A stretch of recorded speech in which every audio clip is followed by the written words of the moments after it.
Hello and welcome to the latest edition of Oxford at Home. It's a real pleasure to have so many of you here if you're watching live this Friday afternoon, which here in Oxford is actually a rather sunny and lovely afternoon. My name is Rana Mitter. I teach Chinese history and politics here at the university, but my role here today is to introduce our speaker.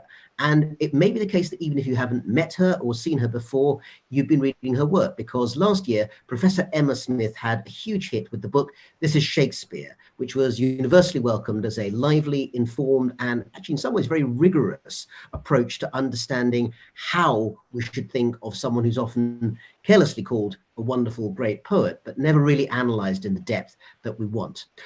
Emma is a fellow of Hertford College, Oxford. She's a very distinguished scholar of early modern literature, and Shakespeare in particular, and is an extremely well-known scholar in the field.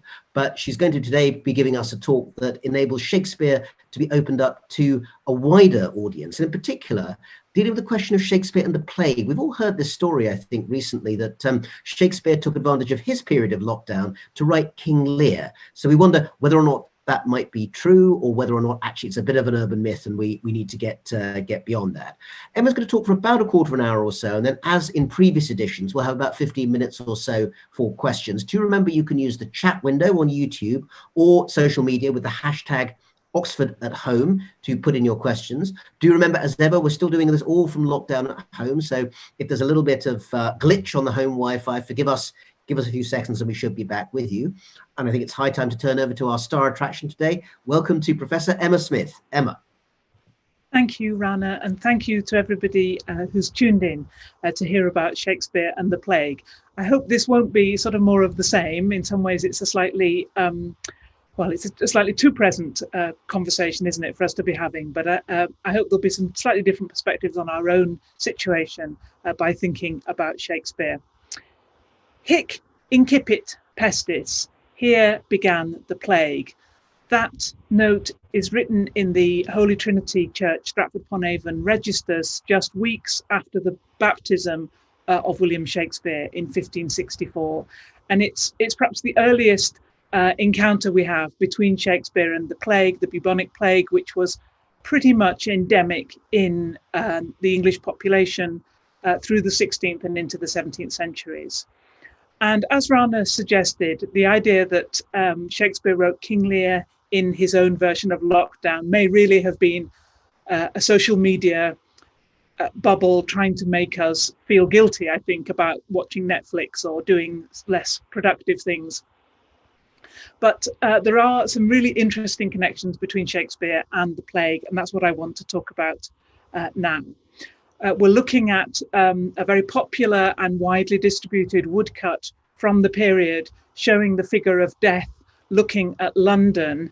And one of the big debates about plague ethics, plague morality, was whether it was correct, whether it was right to try to flee plague-ridden places like London, to go out to the country. Was it right to go to your second home? And we can see that group of black-hatted nobles and dignitaries of London making their way into a pile of rural people, I think, with their pikes ready to keep them out.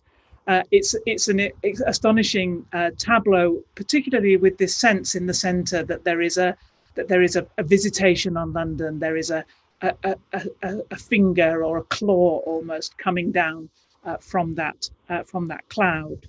And we know that the plague is part of Shakespeare's life, part of his working life. And early in his attempt to make it as a playwright in London in 1592, he encounters what would have been a great setback from somebody wanting to make their living on the stage, the closure of the theatres for more than 12 months. And during that period, he writes, in fact, the one or two pieces of work we can directly connect to plague time, and they are not plays. Rather, the poem Venus and Adonis. This was actually Shakespeare's most popular work during his own lifetime. It is reprinted and reprinted. If you'd asked somebody in the 1590s, what do you think of Shakespeare? They would have said, do you mean the guy who wrote Venus and Adonis? He was really associated with this poem, which was a great favourite with young men, yet the young men who were such a big part of the London readership Venus and Adonis is a sort of erotic, soft erotic poem. It's about the goddess Venus, who is madly in love with Adonis, a beautiful young man who prefers hunting, despite the fact that Venus, or perhaps because of the fact that Venus keeps throwing herself at him. And this here, we've got the picture of one of my favorite of all the treasures in the Bodleian. This is the only 1593 first edition of Venus and Adonis, and it's from the Bodleian. All the other copies, I think, were really read to death. They were distributed and reread and really fell apart from use. And here we can see, this is one of Venus's attempts to persuade Adonis. She's persuading him that in some ways, sex is going to be the antidote to the plague. The stargazers say the plague is banished by thy breath, that somehow coming together and being sort of creative and generative is the answer to the plague. It's a connection between plague and sex, which is perhaps unexpected. We might have thought of the connection between plague and death, but I'm going to come back to it later. Venus suggests here what New Yorkers after 9/11 called end of the world sex, and what classicists following Horace would call the carpe diem. And one response to plague, clearly in the writing of Shakespeare and of others at the time, was an increased attention to the particular and to the now in the face of something more existential. The plague finds its way into almost all of Shakespeare's plays. I've got a few quotations here on this slide that some of them you may be familiar with, perhaps most of all, Mercutio's death line, really, in Romeo and Juliet, a plague on both your houses. But we'll see plague being used perhaps or what looks to us almost offhandedly, but I think in an age where plague was a pressing concern, where everybody must have been inspecting themselves for the signs, terrible signs of plague, so-called plague tokens. These apparently throwaway remarks, these bits of idiom, must have resonated a little bit more strongly then than they do with us now. But you can see that cursing a plague, cursing people with plague, is very present in Shakespeare's language, even though he never writes about the plague directly. He never has anybody who dies from plague, except just perhaps Romeo and Juliet by some distance. You may remember that when the friar's note, which would explain to Romeo the plan to make Juliet pretend to be dead in order to work everything out, that note gets delayed, and it's delayed because the carriers are caught up in quarantine. Their house is closed up because of the plague, and we could say at one remove that is the reason. That is the reason that the play ends so tragically. So Romeo and Juliet may be Shakespeare's only plague victims, if at one remove. I want to move in the second half of my remarks this afternoon to one particular outbreak of plague, and that's in 1603. You can see there on the screen the title of a pamphlet by Thomas Dekker, The Wonderful Year. Dekker's using wonder as in to be wondered at, amazing, not necessarily in a positive sense, but I think he's also using it ironically. 1603 was a wonderful year to contemporaries. It saw the death of Queen Elizabeth, who had been on the throne for almost 5 decades, and the accession of James VI of Scotland, the first of England. But it also saw the outbreak of a really substantial plague epidemic. The theatres were closed through 1603 and into 1604. And actually, when we look at the evidence for the following years, it seems they were in a kind of open shut pattern as plague deaths waxed and waned in London, in the capital.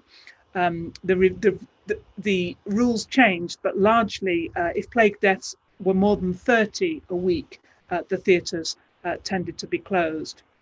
So we can see a number of publications that address themselves much more directly to the plague than Shakespeare ever does. On the left, The orders thought meet by his majesty and his privy council to be executed through the counties of this realm in such towns, villages and other places as are or may be hereafter infected with the plague, for the stay of further increase of the same. This is an extraordinarily interesting document. It sets out arrangements for early modern social distancing, for the quarantine of houses which are infected, and also the taxation of local populations to provide for those who are made destitute because of the economic collapse caused by plague. The second half of this document has a whole lot of remedies for the plague. Butter, onions, and cinnamon seem very large to play a large part in those remedies. Now, Shakespeare doesn't write anything that's quite so obviously connected to plague as these kinds of documents, but nevertheless, I think his work around this period can show some really interesting and tantalizing traces of his environment. And let's look here at the wonderful year that it is for Shakespeare's own company. Formerly the Chamberlain's men, so under the patronage of the Lord Chamberlain, within weeks of James's accession to the English throne, he takes on the patronage of this acting company in which Shakespeare is a shareholder and makes them into the King's Men. And we can see the patent for doing that here. It must have felt like the absolute high point for these artists, for these theatre makers, that the king, within weeks of his accession, had wanted to take on the patronage of their company. But it was also at a time when the theatres were closed, with no obvious sign of when they would be reopened. And although we've got some evidence that the King's Men go on tour, they tried to escape the plague. They are seen in Bath, they're seen in Coventry, they make a little Midlands kind of leg of performance, but it's hard to keep outrunning the plague. And in fact, for much of the closure period, they must have all been in London kicking their heels. But we can see that James's patent allows for the plague, and even sort of writes it in to the very existence of the King's Men. He's talking, the patent is talking about when the infection of the plague shall decrease. I've just highlighted that bit for you, so you can see it in this wonderful Tudor secretary hand. The infection of the plague shall decrease, and that's saying, when good times come back, the King's Men must be allowed freely to travel around the country and to do their performances in guild halls and other public buildings. So it's a good reminder, actually, that intrinsic to this high point of the theatre company's fame and the high point of its cultural impact is this recognition that the plague is always going to have an impact on theatre performances, is always going to be present, but nevertheless an assumption that it will clear, things will improve, and the theatres will start again. Perhaps that's a reassurance we could do with now. And I just wanted to think then about what did Shakespeare do with this particular period of plague closure. And we know a little bit about this because for two reasons. We know that the king pays a subsidy to the King's Men to try and compensate them for the loss of earnings, and he does that at the point when they are going to perform at Christmas, in Christmas 1604, for the court. Now, court performances usually give us an indication of what's been on the public stage. The public stage has been a kind of extended rehearsal period, if you like, for court performance. And the plays that the King's Men bring in 1604 are some old timers. Interestingly, some comedies. Again, I'm not sure that Shakespeare really wrote tragedies during the plague. I think a bit like Busby Berkeley musicals during the Depression or something, what people were going to want was comedy rather than tragedy. So there are some old stager comedies on the court stage in 1604, Merry Wives of Windsor and Merchant of Venice in particular. But there are two new plays, a comedy and a tragedy. And I thought I'd finish by talking just a little bit about how those two plays might register the plague period during which they were probably written. The comedy is Measure for Measure, and that's a play in which a city very like London, although actually called Vienna, is in the throes of a pandemic of illness and a pandemic of immorality, both of which associated with the plague. In fact, the particular illness in Measure for Measure is the pox, and this is about sexual immorality and sexual laxity. The play is really concerned with what should be done to stop this epidemic. What are the measures? What are the sort of public moral health measures that should be taken? And in fact, it picks up the theme of Venus and Adonis that I talked about a few minutes ago, that it has its characters who are carpe diem, or end of the world sex adherents, and it has its sort of noli me tangere, it's socially distanced, it's cold and shut off characters. And in some ways, the whole play could be allegorized almost as the encounter between those carnal people on the one hand and those sort of spiritual or intellectual people on the other, how they cope with fleshly demands. So Measure for Measure, I think, takes the plague, turns it into a different kind of disease, and thinks about the body politic in terms of ethics and what we owe to each other. It's interesting to see how that builds on plague experience. And in the other play, the tragedy that Shakespeare writes under this plague period, Othello, we see again the plague transformed into a private malaise, into a private poison that Iago, the great super spreader of the play, drops into Othello's ear, the poison that he, Othello, is not worthy of Desdemona and that she is not faithful to him, and a poison that causes the death of Desdemona and Othello and others too. It's a way in which Shakespeare takes, I think, plague material, but really, as we would expect the great artists to do, he doesn't reflect it back. That's not what he, or I think his audiences, are interested in. Instead, he absorbs it into a richly metaphorical and more distanced reflection on the experience that he and his audiences have undertaken.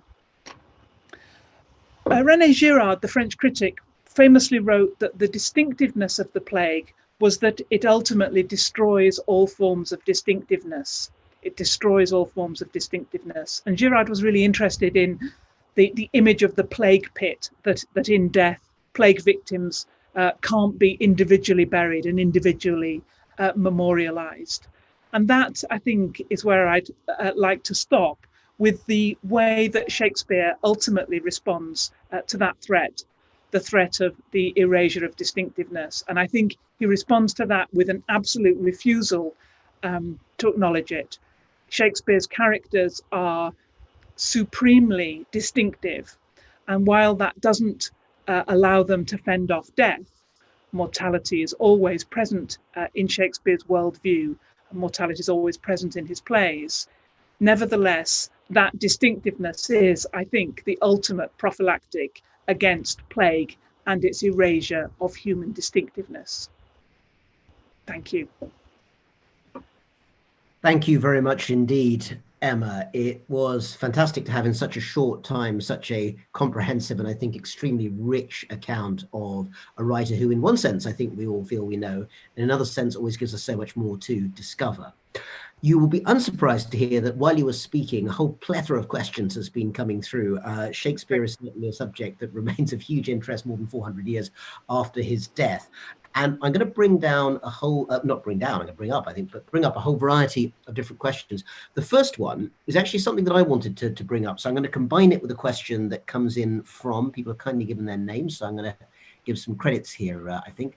Schweib, and Schweib was asking something that has occurred to me, and I think to many people who are not Shakespeare experts, which is this: there are so many influences on Shakespeare. Some obvious, some not so. The influence of classics, the Greek and Latin myths, also Italian stories, English history, some of his contemporaries, people like Robert Greene and others.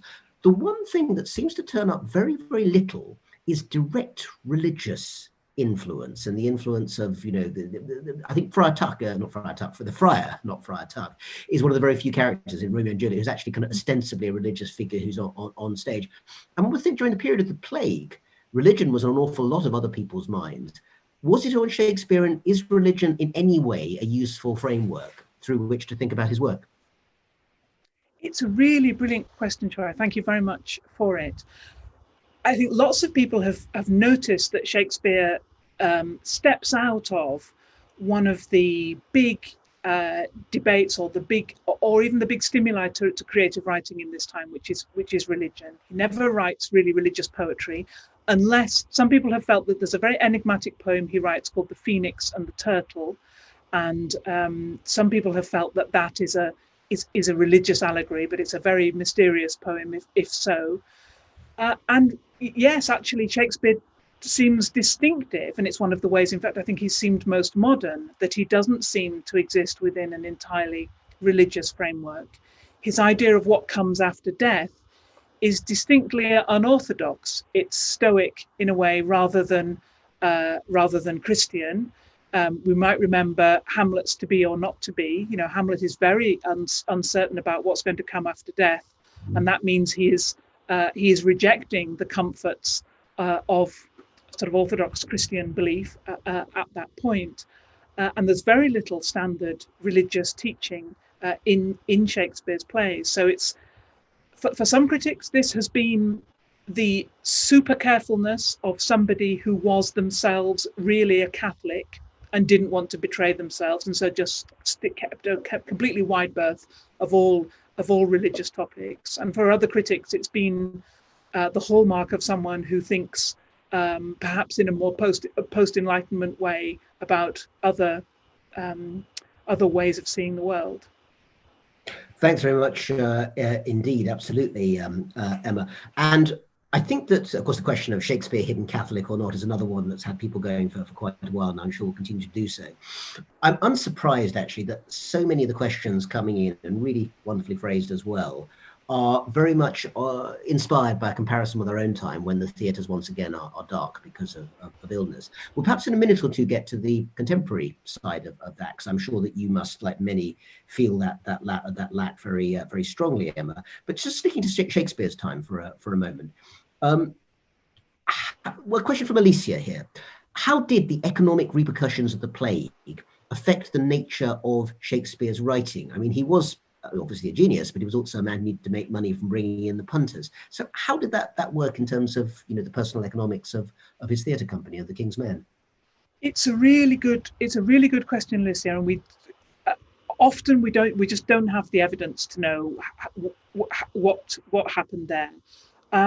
It's certainly true that plague closures meant that the theatre was working perhaps on average at a sort of a kind of half schedule over a long period, 4 or 5 years, between 1603 and 1689 or something, which must have had a really substantial impact on Shakespeare's company. What's interesting, though, during that time, towards the end of that period, is that they open a different kind of theatre for them, the Blackfriars, which is a smaller scale, indoor theatre, sometimes called a private theatre.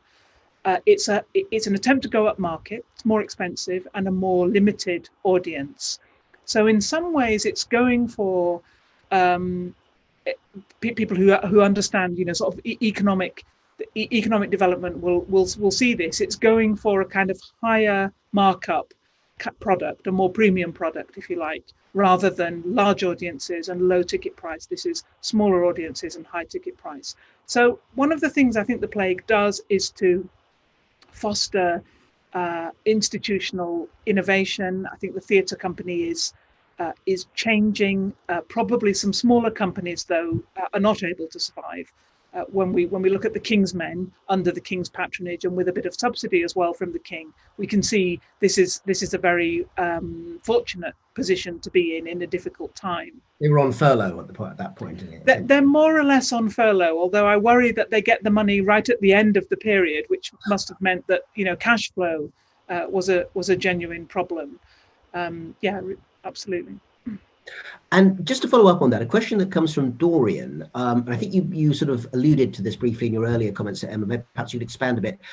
Dorian says, I believe that he, Shakespeare, and the company spent some time trying to earn a living by some rural touring during this period, and that actually he wasn't always welcome. Is there anything to that story? So there are two things to that, Dorian. Provincial touring is a feature of theatre economy sort of throughout this period, but more so perhaps during plague. We know that during 1603, 1604, the King's Men do a small tour. They go to Bath, they go to Coventry. They are trying to find places where the plague is still relatively light and that they can perform. It's true that not on this tour, but it is true, and in fact, Oxford is a striking example of this. That when we look at the touring records, very often the guild or the alderman will pay a company not to perform.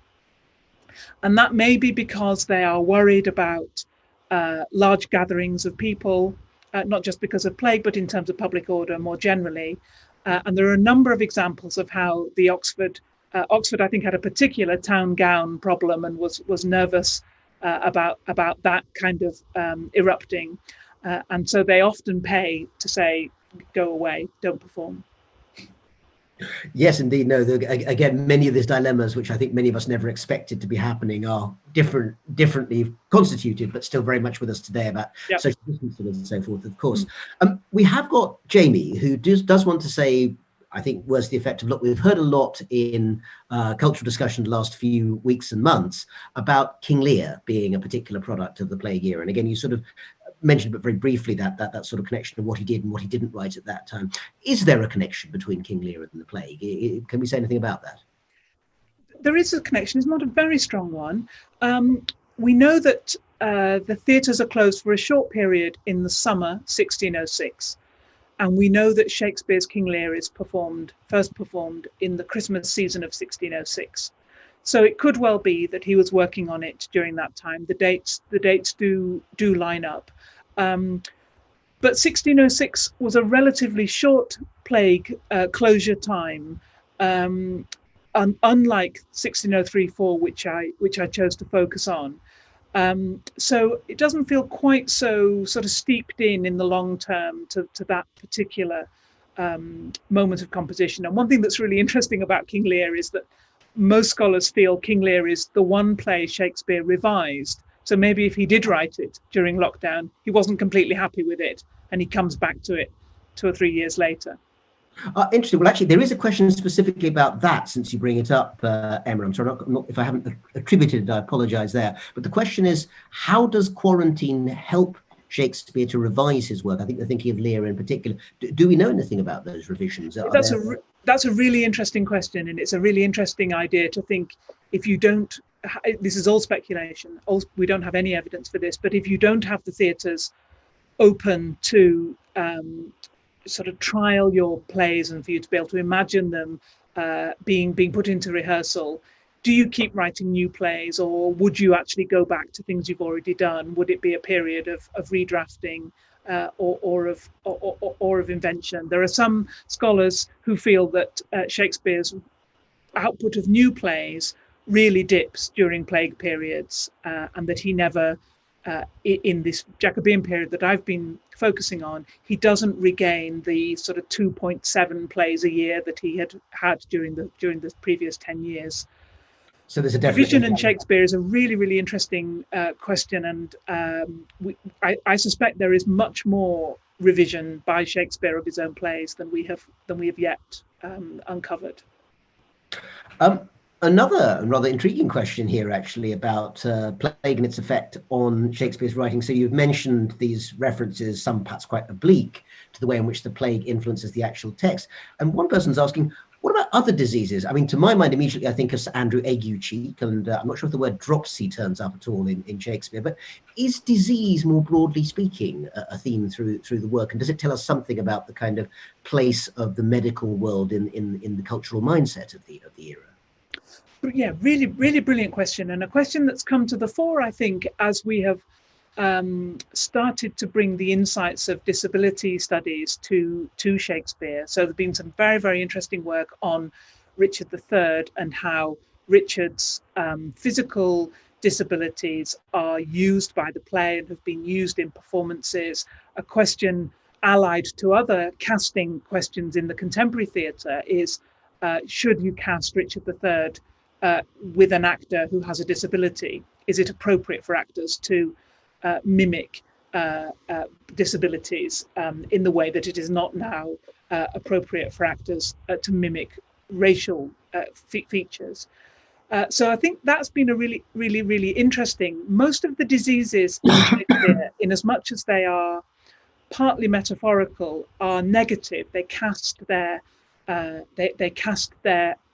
bearers in a negative way. Othello's epilepsy seems another sign of his inability, perhaps, to control himself. Caesar's deafness is part of the play's depiction in Julius Caesar of the sort of ideal of Caesar and the mismatch with the physical presence in front of us.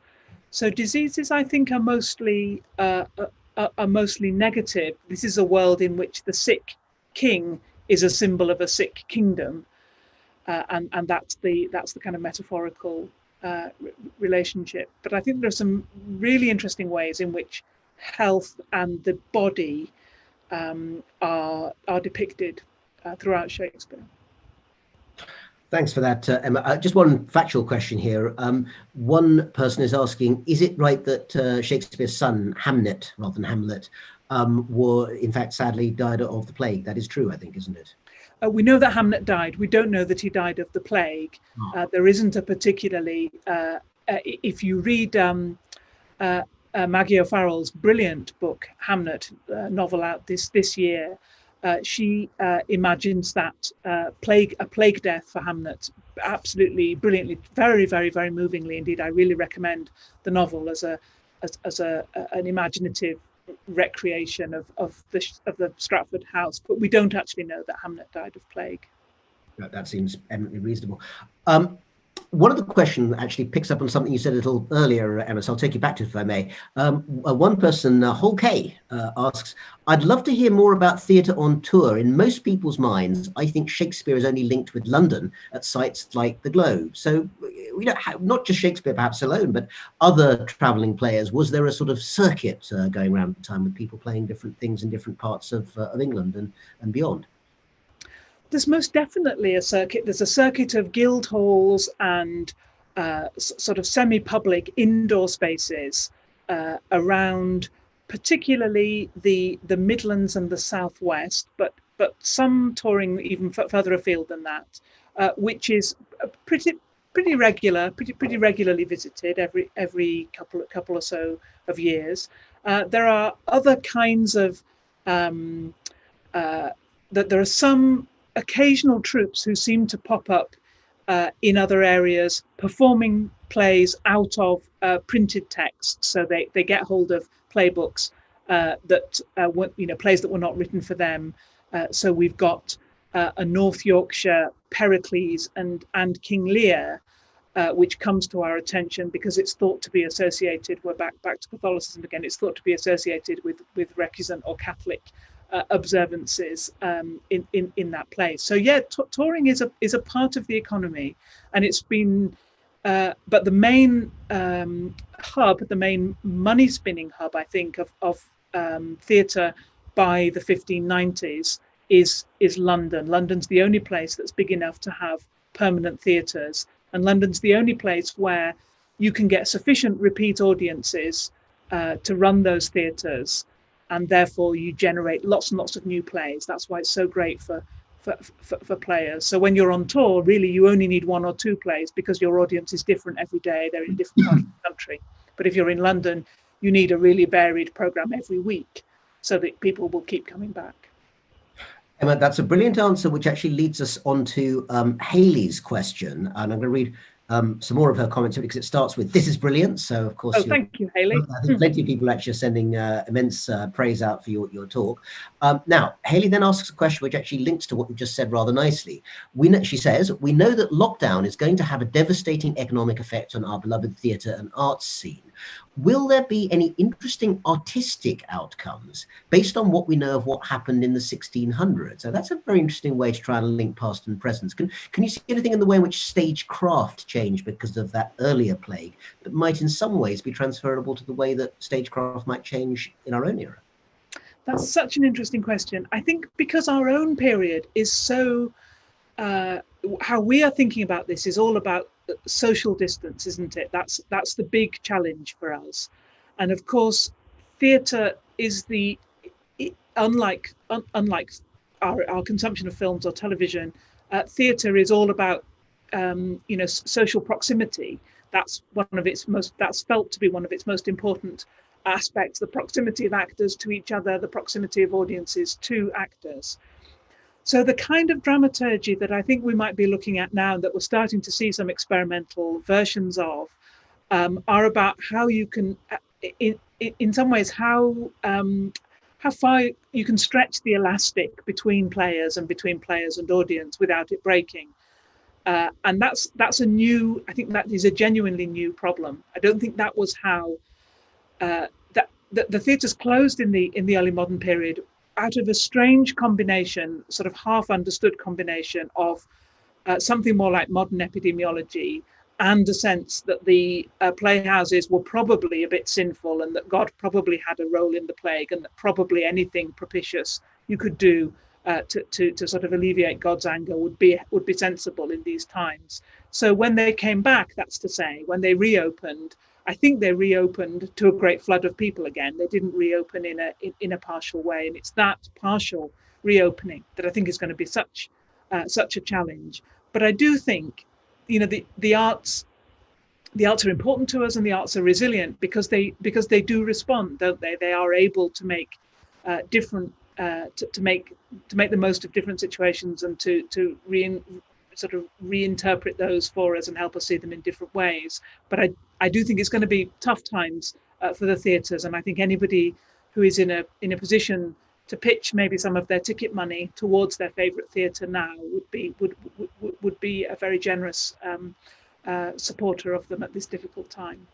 And I should say some of us who've been enjoying, for instance, the fantastic free YouTube broadcasts of National Theatre performances will know that tremendous cultural work has been done during the lockdown by the theatre community, and we should certainly be looking to put something back into that. Tremendous work also done by Emma. I know from the number of questions we could go on for another hour if we will have the time, which sadly we don't. But you mentioned the word reopening. I would suggest that now that in the UK, in I think pretty much all parts of the UK now, actually, bookshops have reopened.